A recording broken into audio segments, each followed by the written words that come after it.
20년 넘게 살아온 집을 재건축으로 새 아파트로 바꿨습니다. 수천만 원의 청산금까지 냈습니다. 그런데 이사 후 1년 반 만에 급하게 팔았더니 세금 폭탄 2,400만 원이 날아왔습니다. 22년을 살았는데 왜 세금 혜택을 못 받는다는 걸까요?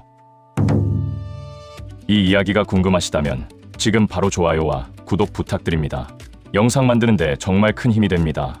서울 강남구에 사는 김영수 씨, 나이는 62살이고 1998년부터 22년간 낡은 아파트 한 채를 지키며 살아온 평범한 가장입니다. 자녀들을 키우고 은퇴를 준비하며 살아온 진짜 보금자리였죠. 2018년 무렵 재건축 소식이 들려왔습니다. 낡은 아파트가 새 아파트로 바뀌면 노후가 편해질 거라는 기대감이 생겼죠. 2020년 드디어 관리처분 계획이 인가됐습니다. 여기서 관리처분 계획이란 재건축 조합이 누가 어떤 집을 받을지를 공식적으로 확정하는 계획을 말합니다. 그런데 조합에서 연락이 왔습니다. 새 아파트가 기존보다 훨씬 크고 좋아진 만큼 차액을 현금으로 내야 한다는 내용이었습니다. 이게 바로 청산금입니다. 쉽게 말해 낡은 집과 새 집의 가치 차이를 돈으로 추가 납부하는 것입니다. 김영수 씨가 내야 할 금액은 8천만 원. 적은 돈이 아니었지만 노후를 위해 결심하고 납부했습니다. 2021년 11월 드디어 새 아파트에 입주했습니다. 22년간 살아온 낡은 집을 떠나 새 집으로 이사한 날이었죠. 그런데 행복도 잠시. 2023년 5월 예상치 못한 가족 사정이 생겼습니다. 결국 입주한 지 불과 1년 6개월 만에 아파트를 급하게 팔아야 했습니다. 김영수 씨는 양도소득세를 신고할 때 22년이나 살았으니 당연히 가장 높은 세금 혜택을 받을 수 있다고 생각했습니다. 여기서 양도소득세란 부동산을 팔 때 오른 가격만큼에 부과하는 세금이고 장기 보유 특별공제란 오래 보유한 사람에게 세금을 깎아주는 제도입니다. 1세대 1주택이고 오래 거주한 경우에는 최대 80%까지 공제를 받을 수 있어 김영수 씨는 그 혜택을 전부 적용해 세금을 계산하고 납부했습니다. 그런데 6개월 뒤 세무서로부터 통지서 한 장이 날아왔습니다. 청산금을 낸 부부는 새 아파트에서 2년을 채우지 못했으니 높은 공제율을 적용받을 수 없습니다. 추가로 납부해야 할 세금은 2,400만 원입니다. 김영수 씨는 도저히 납득이 안 됐습니다. 22년을 살았는데 왜 거주기간을 인정 안 해주냐는 것이었죠. 과연 이 처분은 정당한 걸까요? 세금을 더 내야 하는 걸까요? 아니면 억울하게 뒤집어 쓴 걸까요? 이 사건의 핵심 쟁점은 딱 하나입니다. 청산금을 낸 부분의 세금 혜택을 계산할 때 기존 아파트 거주기간까지 포함해야 하는가? 아니면 새 아파트 거주기간만 따져야 하는가? 법원 판단을 이해하기 전에 먼저 청산금의 개념을 좀 더 쉽게 짚고 가겠습니다.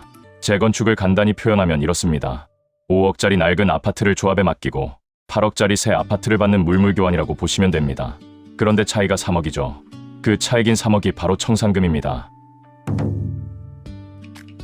세법은 이 청산금에 대해 이렇게 봅니다. 기존 집은 원래 갖고 있던 것이고 청산금을 내고 추가로 받은 부분은 사실상 새로 투자한 것이나 마찬가지라는 겁니다. 그래서 양도 차익을 두 부분으로 나눠서 계산하게 됩니다. 하나는 원래 갖고 있던 기존 건물분, 다른 하나는 청산금을 추가로 내고 얻은 청산금 납부분. 이렇게 두 조각으로 나눠서 각각 다른 기준을 적용하는 거죠. 그리고 2018년 10월에 세법이 한 가지 더 바뀌었습니다. 원래는 1주택자라면 그냥 높은 공제율을 받을 수 있었습니다.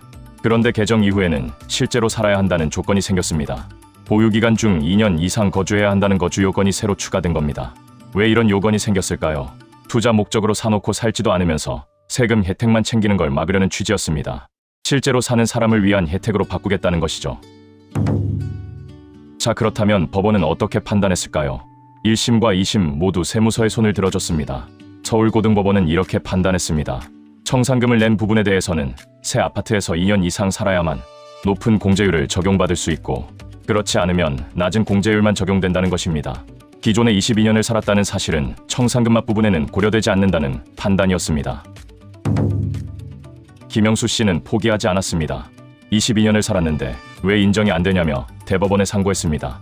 그리고 2026년 1월 8일 대법원에 최종 판단이 내려졌습니다.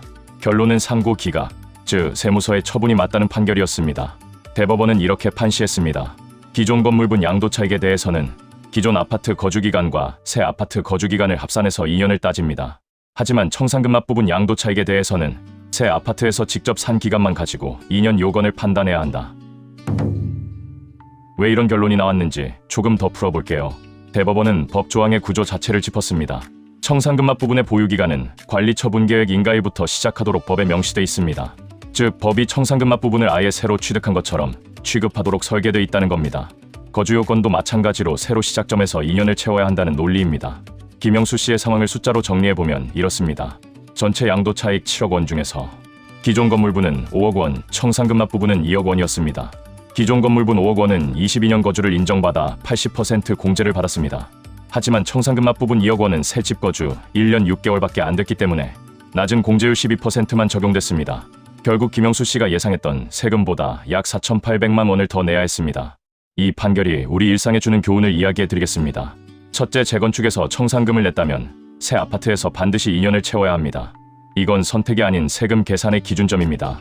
청산금을 낸 순간 그 부분만큼은 새로 집을 산 것과 같다고 보기 때문에 실거주 2년이 충족되지 않으면 세금 혜택이 대폭 줄어듭니다. 둘째, 입주 후 급하게 팔아야 할 상황이 생기면 반드시 세금부터 계산하세요. 청산금이 클수록 2년 미충족으로 인한 세금 차이가 수천만 원에서 수억 원까지 벌어질 수 있습니다. 이사 시기를 조금만 조정해도 세금이 크게 달라질 수 있습니다.